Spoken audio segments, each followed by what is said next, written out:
What's up, guys? Welcome to another rendition of the Amazing Rich Show, and today we're going to be doing a video on deciding which schools to apply to. So I think something important to consider is figure out where you stand. Figure out if your GPA is low or high, or if your MCAT score is low or high, and go start from there. So what you can do is figure out your Lizzie M score, which I'll put up right here, and how to figure it out.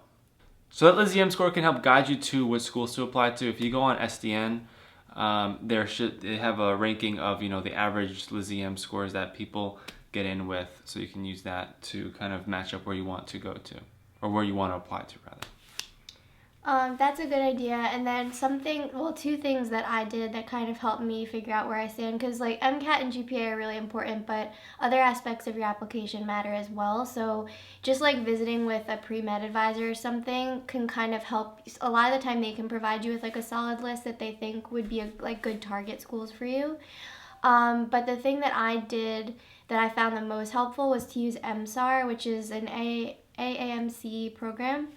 You have to pay for it. I think it's like $50. Oh, I thought it was like 30. I don't think it was that expensive. Maybe it's $30. I mean, it's you have to pay for it, but I did use it, and I thought that it was very helpful because it tells you not only the average MCAT and GPA that was accepted at the school. It tells you the average of the applicants that applied there, the average of the accepted people, and then the average, I think, of matriculants, so people who actually went there. But it also gives you a range, so you actually get to see the like bottom 10th percentile scores of people, and then like the 90th. So I thought that was good. You can also see what percentage of applicants get up for the wait list, how many they accept, how many matriculate. So it gives you a good idea of stuff like that. Also gives you how many they interview. So yeah, and so it's very tricky to like say if I follow this formula, like I'll get into med school. Like it's really up in the air, and it can depend on so many different things. But the MSAR is also very good for, let's say, if you don't have a lot of state schools in your state, or if your state schools I guess are super competitive and you want to look into other state schools.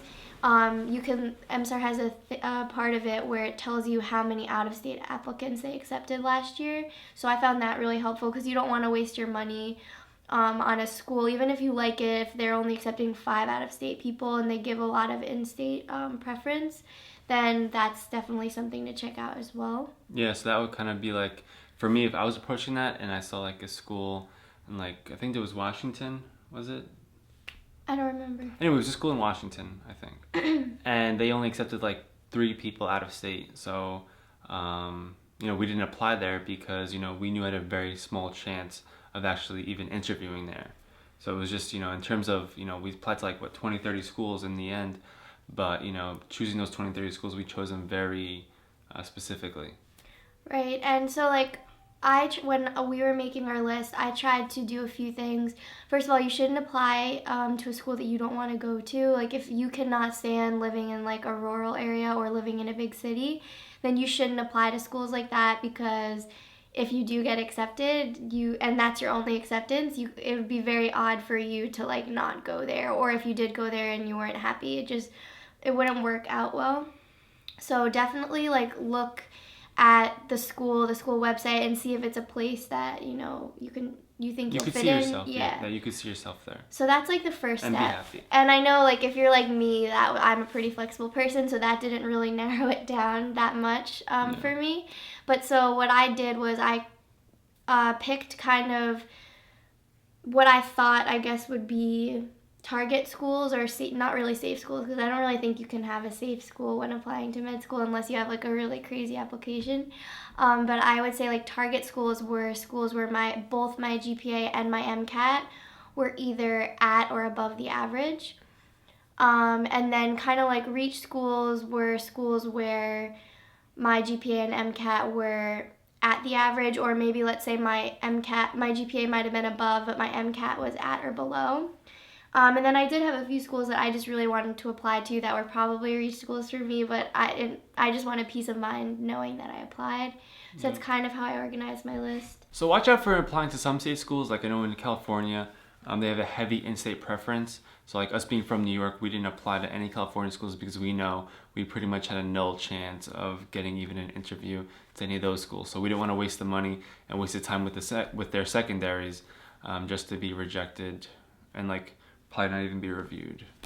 That's my theory. Yes, and another thing you can do, but I'm a little cautious in saying this because I don't think you should apply to these types of schools unless you actually could see yourself there. But another thing that can help your chances is to apply to both MD and DO schools, which is what we did. And even Caribbean schools, if you could see yourself right. in there. Because everyone's different, and everyone has their own idea of what type of med school would make them happy, where they'd be successful at. I personally didn't mind the osteopathic mindset and the difference between those schools. So we thought that that would give us more opportunities. If you don't know the difference between MD and DO, definitely look into it before you apply. There's not actually that many differences in the actual education. There might just be a few extra classes, but that's a whole separate video. Well, yeah, I think. make sure you know the differences between MD and DO, like she said, before you apply there, because if you get an interview, they're gonna definitely ask about that. So in terms of number of schools, it depends. If you really can only picture yourself in a couple of schools, then you only apply to those schools. If you want to stay geographically close to your family, then again, that's going to limit how many schools you're going to apply to. If you apply early and may do an early decision program, that means you can only apply to one school. But the benefit is you'll hear back much earlier than everyone else. So that's also something to think about. And that's only if you have strong connections to that school. I would recommend applying to that. If you have no connections whatsoever, then I would not recommend applying to that because they're probably going to overlook your application for the student who does have strong connections to their program. So in the end, we ended up applying to about 27 schools, 7 of them being DO. I think I ended up with like 4 or 5 DO interviews and 5 MD interviews. Sometimes people end up with a lot more MD interviews, or they can end up with like 2, but again, only it takes 1 to, end up in medical school. So if you only end up with like, 2 or 3, it's not bad. It's not good nor bad, I would say. But if it's not bad, then it's okay. But there is something called the turkey rule. I don't know if you've heard it by now, but it's if you don't have any interviews by Thanksgiving, then you should start worrying. But up until Thanksgiving is when it's pretty much fair game and pretty common not to hear back. But for example, I just got 3 MD interviews in like March, so you can definitely still hear back from schools later on in the process. Right, and same thing with me. I applied same amount of schools, 27, 7 DO, 20 MD, and I ended up with an interview from 6 out of the 7 DOs, but I didn't attend them all, and only 2 MD interviews. So it's really... And one of them I literally just came back from. So it's very up in the air, even if you plan it out.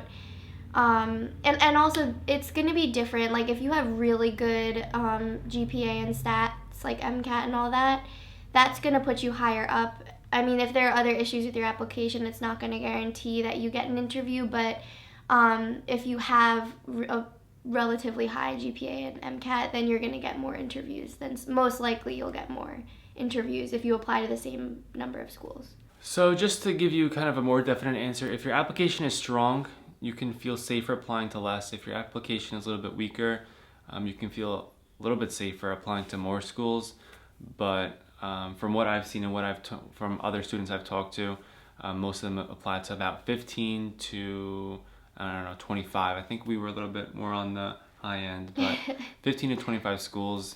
And yeah, so some people apply to like 40 schools, but I don't think that's a good idea because you have to fill out the secondaries. Secondaries cost money, and they require a lot of time because usually they have a lot of essays associated with them. So and they're very school specific. So think about that when you're applying to schools. Yeah, and just like one last thing, I know when I was trying to figure out what schools to apply to, I literally was Googling this exact question because I wanted to believe there was an exact formula. Like if I looked at a school in a certain way and measured my MCAT and GPA compared to their average, then I'd be guaranteed to get like some sort of interview.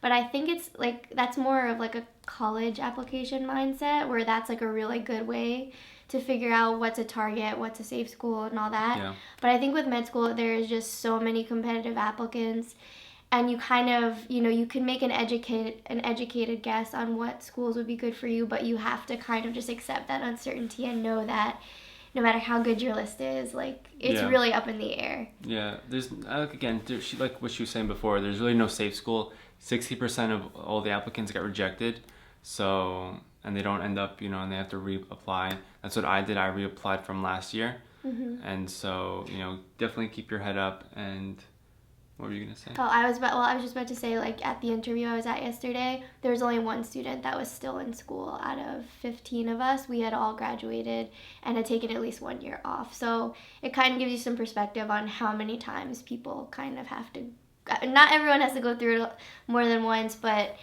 it is very competitive, and that's why you should be realistic about, what schools you're applying to. I think the most I've ever heard was a guy applied 5 times. That's over the course of 7 years. So that's dedication right there. All right, so like this video, if you have any other videos you want to see in this future, definitely send us an email and we'll put that in the description below. Or you can leave a comment below also.